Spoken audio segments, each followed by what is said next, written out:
Bonjour. L'unité pastorale de Stockel-aux-Bois a voulu participer activement aux différents événements et célébrations organisés dans le cadre de la visite du pape François en Belgique. C'était du 26 au 29 septembre dernier.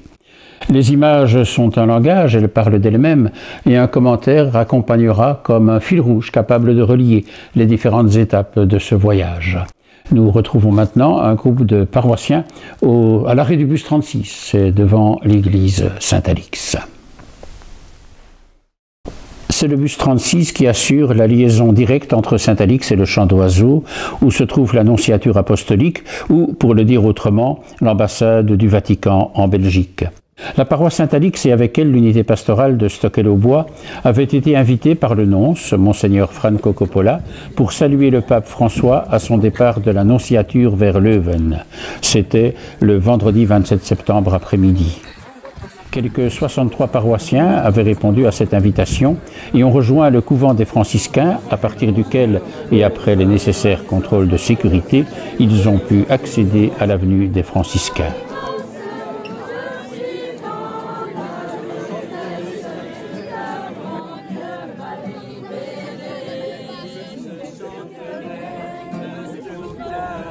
Quelle ne fut pas leur surprise de voir le pape sortir de l'Annonciature, non pas en voiture couverte, mais dans une chaise roulante devenue pour la circonstance la véritable papamobile, permettant ainsi beaucoup de proximité et de convivialité.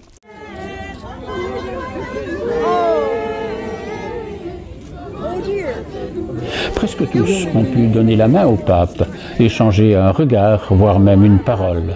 Merci au nonce d'avoir rendu cette rencontre possible, animée par Joël Muller et l'abbé Philippe Maouet.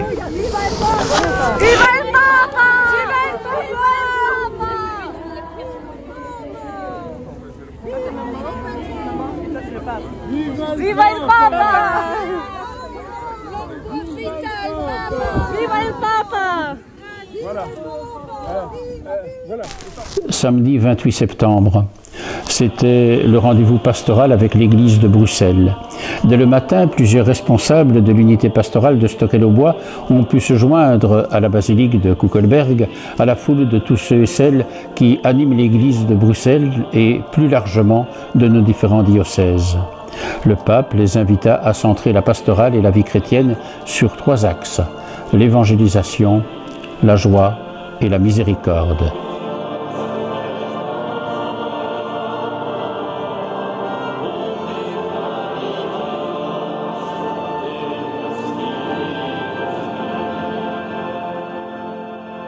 Ici, Christine Skerens, Marie-Ange Rossels et l'abbé Philippe Maouet.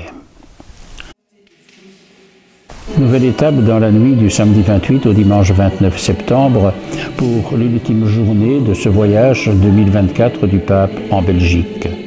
Après une soirée d'adoration organisée à l'église Notre-Dame de Stockel, ce fut l'accueil d'une trentaine de jeunes et d'adultes au local Père Damien de l'église Saint-Alix pour une veillée de prière animée par Christine Skerens. Il était 1h30 dans la nuit. Dans le cadre du mois de prière pour la création, l'idée étant de dire, face à cette croix est le symbole de tous les malheurs, de l'anéantissement et du chaos. Mais c'est aussi le signe de la résurrection.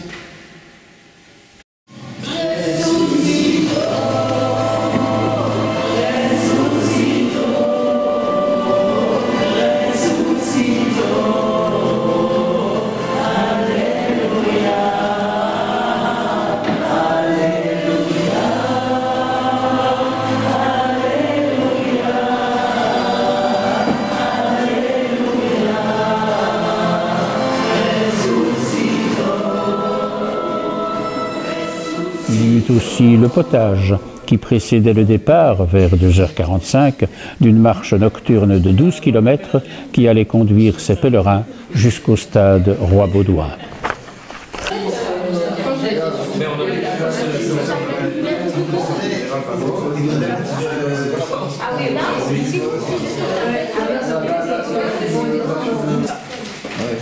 Pour le trajet, alors s'il y en a qui ont un gilet jaune, je pense que c'est précieux de pouvoir encadrer un petit peu le groupe en ayant ça. Et du coup, ceux qui n'en ont pas restent entre ceux qui en ont.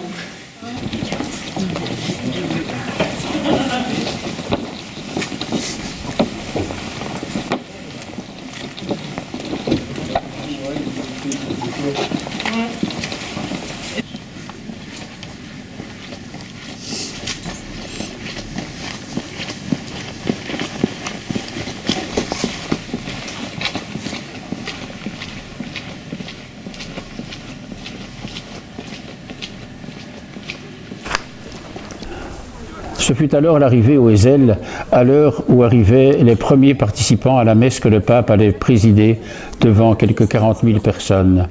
Et parmi eux, 2 groupes venus en métro de Stockel. L'enthousiasme était au rendez-vous.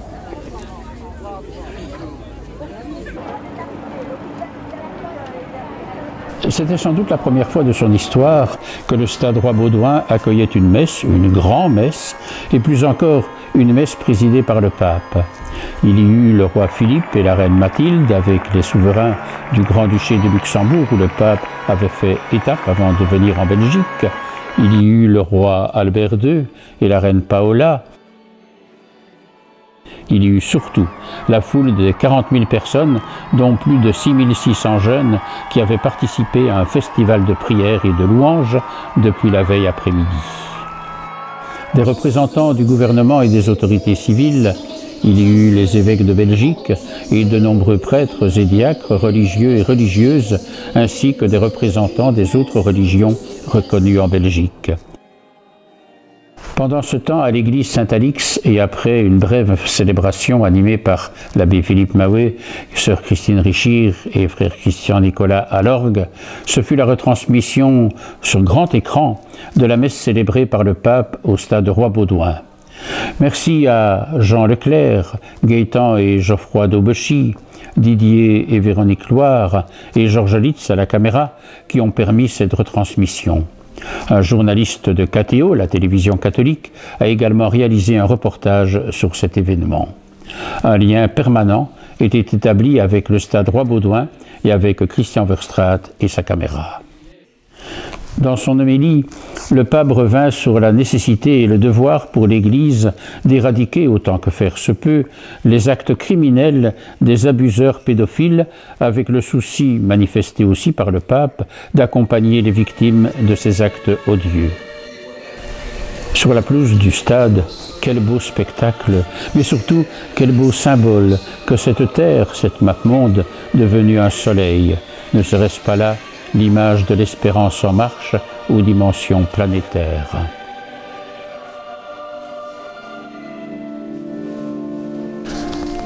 La célébration se poursuit avec la prière commune du Notre Père, chantée en latin et à l'unisson, au stade Roi-Baudouin et à l'église de Saint-Alix.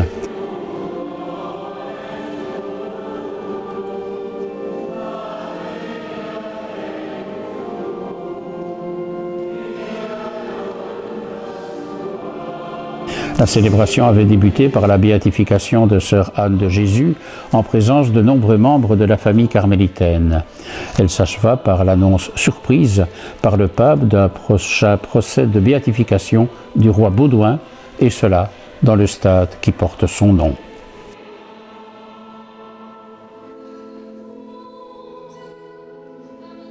Il était un peu plus de midi quand se termina cette célébration. La prière à la Vierge, Cédès Sapientiae et patronne de l'Université catholique, rappelait le but premier de ce voyage du pape qui voulait marquer le 600e anniversaire de l'Université de Louvain.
Après les mots de remerciement de Monseigneur Luc Terlinden, l'archevêque de Malines-Bruxelles, au nom des évêques et de toute l'Église de notre pays, ce fut le retour chez soi et dans les communautés religieuses et paroissiales, et pour le pape, le retour au Vatican. L'unité pastorale de Stockel-au-Bois aura voulu vivre de façon exceptionnelle et dense cet événement d'église qui fut marqué par beaucoup de contrastes et de questions, mais aussi par beaucoup de ferveur et d'enthousiasme. Merci à Georges Litz et à Christian Verstraete pour les images et le son, pour les montages, pour la mise en lien sur YouTube de Signes des temps. Alors, la question se pose évidemment, que penser de ce voyage? Nous tirerons les conclusions de ce voyage de façon plus élaborée dans un prochain numéro de Signes des temps. Mais permettez-moi peut-être de vous partager ma modeste réflexion par rapport aux 3 voyages des papes que nous avons eus ici en Belgique depuis 40 ans pratiquement maintenant. C'était les 2 voyages du pape Jean-Paul II, c'était en 1985 et 1995, et bien sûr maintenant le voyage du pape François en cette année 2024. Alors, ayant participé et aussi dans l'organisation quelque peu de ces voyages, je voudrais en tirer quelques conclusions qui peuvent être éclairantes pour la façon de vivre et de voir ce qu'a été ce voyage du pape François. D'abord, peut-être des constantes. Ce qui me frappe d'abord, c'est qu'à chacun de ces voyages, il y avait de la part des fidèles, et plus largement peut-être de la société civile dans laquelle nous sommes, un réel enthousiasme, une réelle ferveur. Oh, pas de façon unanime, bien sûr, c'est évident, mais on sentait qu'il y avait chaque fois une proximité qui devenait une connivence, humainement, certes, mais spirituellement aussi. Et de vivre cette proximité, cette ferveur, cet enthousiasme, je dirais, c'est une caractéristique de chacun des voyages que nous avons connus des papes en Belgique, les 3 voyages. Deuxième constat, je dirais, pour les 3 voyages, c'est que chaque fois, il y avait de la part de la laïcité organisée des réactions vives, voire même agressives par rapport à ces voyages, craignant que ces voyages en Belgique ne mettent en péril la séparation entre l'Église et l'État. Certains médias, d'ailleurs, et non pas des moindres, ont pris ce relais, ce qui n'empêchait pas non plus d'assurer, et très bien, les retransmissions audiovisuelles des différentes étapes des voyages des papes Jean-Paul II et François. Et puis, troisième chose, c'est qu'il y avait, je dirais, dans chacun de ces voyages, une question clivante, pourrait-on dire, quelque chose qui posait question. Alors, pour autant que je me rappelle, mais vous pourrez, pour beaucoup d'entre vous, confirmer, je crois, ce que je vais vous partager, c'est qu'en 1985, il y avait à Louvain-la-Neuve une réaction, une difficulté par rapport au monde des jeunes. Rappelez-vous le discours de la représentante de l'AGL, qui est donc l'Association Générale des Étudiants, à ce moment, qui était sortie de son texte, qui avait dit des choses par rapport au pape et qui était en contradiction par rapport à ce que l'Église propose. Et le pape avait accueilli ces réflexions, on s'en rappelle très bien aussi, à Louvain-la-Neuve. Mais notez aussi qu'à Louvain-la-Neuve, et je peux en témoigner, la paroisse avait été sollicitée pour accueillir le pape Jean-Paul II. Et donc il y avait de la part de l'université une volonté d'associer la paroisse à cet événement. Et nous avons accueilli le pape Jean-Paul II dans la paroisse de Louvain-la-Neuve, marquant une dimension pastorale à la visite académique qu'il rendait à l'université. Mais il y avait cette question, bien sûr, avec le monde des jeunes, premier clivage, si vous voulez, du premier voyage de Jean-Paul II. Deuxième clivage, c'était lors du voyage du pape Jean-Paul II toujours, mais en 1995. Rappelez-vous, il était venu pour béatifier le père Damien, c'était à la basilique de Kuckelberg, mais dans un contexte d'église assez particulier, puisqu'on était, je dirais, dans ce qu'on appelait alors l'affaire Gaillot. Rappelez-vous l'évêque, Monseigneur Jacques Gaillot, qui était évêque d'Évreux et qui avait été destitué de ses responsabilités pour cause de désobéissance et de non-respect des règles qui étaient celles de l'Église, pour faire facile, je dirais, dans l'analyse. C'est plus complexe que cela. Mais l'affaire Gaillot marquait fort l'Église de Belgique et l'Église plus largement de nos régions, ici en Europe occidentale. Et donc le pape venait dans ce contexte. Et c'était tout le lien, toute la difficulté du lien entre l'Église et l'institution Église et les fidèles. Et donc c'était un deuxième clivage. Troisième, ce sont les clivages qui ont été révélés lors du voyage du pape François, ici maintenant. C'était notamment la place de la femme dans son discours à Louvain-la-Neuve, on peut s'en rappeler, et on y reviendra en d'autres circonstances. C'était aussi toute la question de l'avortement, avec la promesse d'un procès de béatification pour le roi Baudouin, et toutes les questions qui ont été, et les paroles, parfois malheureuses sans doute, qui ont été dites à l'occasion de cette parole, de ce propos du pape sur l'avortement. Et donc on peut le dire, il y avait chaque fois des choses qui étaient clivantes, et donc ou bien elles paralysent, ou bien elles permettent d'aller plus loin, et le souhait c'est bien sûr d'aller plus loin à travers ce qui est dit, ce qui était fait à ce niveau-là. Le thème de ce voyage, vous vous en rappelez, du pape François en Belgique, c'était marcher dans l'espérance. Marcher dans l'espérance. Eh bien, je crois que c'est à cela que nous sommes invités. À marcher dans l'espérance avec l'enthousiasme et la ferveur qui ont marqué ce voyage, avec les questions et parfois les révoltes qui ont aussi marqué les réactions après ce voyage. Et s'il fallait dire un mot de conclusion à ce stade-ci, mais nous prolongerons, ce serait de dire est-ce qu'il n'est pas venu le temps de réparer. De réparer. Et réparer, c'est d'abord non pas chercher des coupables, mais c'est reconnaître que quelque chose a été touché, que quelque chose a été blessé, et de faire en sorte que cela puisse ne pas être un terminus, mais permettre d'aller plus loin. Réparer, c'est croire aussi que demain peut exister, mais que ce n'est pas pour autant que toutes les cicatrices vont disparaître, et des cicatrices qui resteront parfois douloureuses, qui laisseront la trace de ce qui a été. Mais on va plus loin, c'est une cicatrice, ce n'est plus la blessure ouverte, et donc il nous faut aller plus loin aussi. Et enfin, réparer, c'est marquer une étape, c'est dire nous prenons le temps pour aller plus loin.